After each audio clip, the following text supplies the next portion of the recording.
జై భీమ్, జై ఇన్సాన్. అన్న మీటింగ్ పెట్టగానే చాలామంది ఉన్మాదులు మనతో ఉంటూ కూడా గోతులు దూకుంటా ఎంతో మాట్లాడుతుంటారు. ఆయన ఫేక్ డిగ్రీలు, ఆయన చందాలు వసూలు చేసే బ్యాచ్ అని, చందాలు వసూలు చేసే బ్యాచ్ కాదని చాలా సార్లు నిరూపించిండు కూడా. అన్న చాలా క్లియర్గా కూడా పెట్టిండు. అయినా కూడా మేము కూడా క్లియర్గా కూడా పెడుతున్నాం. ఇది వాట్సాప్ గ్రూప్లో కూడా పెడతాం. వీళ్ళు ఉన్న వాళ్ళు క్యాల్కులేషన్ కూడా చేయండి, ఎందుకంటే ఫ్రాంక్గా ఉంటుంది కదా ఎంత వచ్చినా ఎంత పోయింది అనేది కూడా.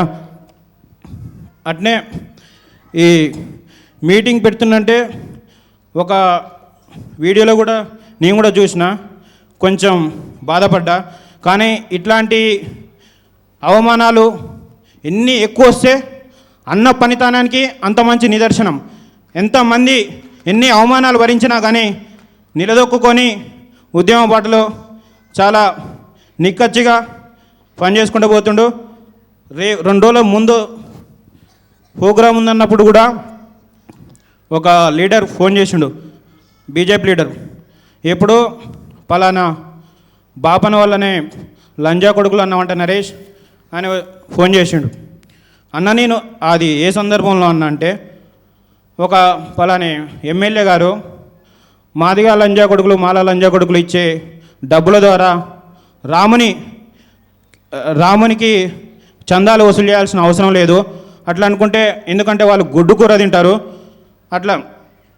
అట్లా వేదాలలో పురాణాల్లో కూడా బ్రాహ్మణులు కూడా మరి గుడ్డు కూర తిన్నారు కూడా, వాళ్ళని కూడా లంజా కొడుకులు అన్న విషయాన్ని అది అంతవరకు మొత్తం పూర్తిగా పెట్టకుండా బాబన వాళ్ళని లంజా కొడుకులు అన్నది ఒకటే కట్ చేసి పెట్టి ఆయన కాడికి ఎక్కడున్నా అంటే నేను హైదరాబాద్లో ఉన్నా అంటే కలుస్తావా అంటే సరే అన్న కలుస్తా అనిపోయాను. కానీ కొద్దిగా ఒక 5% భయం కూడా ఉంది మాకు. 5 వెళ్ళినాం కార్లో. భయం ఉన్నా కానీ మనం చేసేది తప్పు కాదు కదా అని నిర్భయంగా అన్న వాళ్ళ ఇంటికి పోయినాం. పోతే నరేష్ నేను ఒక్కటే, నీకంటే జ్ఞానం విషయంలో 100 రెట్లు తక్కువే, నువ్వే నాకంటే జ్ఞానం విషయంలో 100 రెట్లు ఎక్కువ అన్నప్పుడు కొంచెం ధైర్యం వచ్చింది. అమ్మా అన్న బీజేపీ ఉగ్రవాది అనుకుంటే కొంచెం మానవత్వంతోనే ఆలోచించండి కదా అని ఆలోచించా. నేను కూడా ఈ ఫేక్ బాబాలకి ముల్లాలకి క్రిస్టియన్ వాళ్ళకి నేను కూడా వ్యతిరేకం, నీతో కలిసి నడుస్తా నరేష్ అని చెప్పినప్పుడు చాలా ధైర్యం వచ్చింది. మూఢనమ్మకాలకి నేను వ్యతిరేకం, కానీ నా ధర్మం ప్రకారం నా దేవుని నమ్ముకుంటా అంటే, అన్న నేను దేవుణ్ణి అవమానించాలని కాదు, దేవుణ్ణి నేను గౌరవిస్తా, దేవుని పేరుతో జరుగుతున్న మోసానికి మాత్రమే నేను వ్యతిరేకం అన్న, అందరినీ ఆలోచింపజేస్తా అని అన్న చెప్పిండు. ఆ విధంగా చెప్పినప్పుడు చాలా మంచిగా అనిపించింది మాకు. మేము మాత్రం కొద్దిగా 5% భయం ఉన్నా కానీ ఆ 5% కూడా భయం లేకుండా పోయింది మాకు. ఈ చందాలు వచ్చినవి మాత్రం అన్నీ ఇప్పుడు సమయం లేదట్టుంది.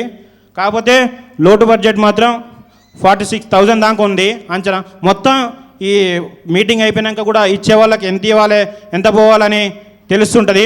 ప్రతిదీ నా ఫోన్పే, గూగుల్ పే కూడా స్క్రీన్ షాట్ తీసి పెడుతున్నా.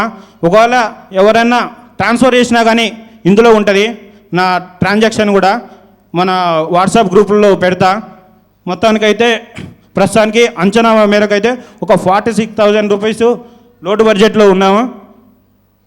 వీలైన వాళ్ళు తోచినంత మీకు బరువు అయితే చేయకండి, అందరూ వీలైనంతగా సహాయపడాలని కోరుకుంటూ ముగిస్తున్నాను.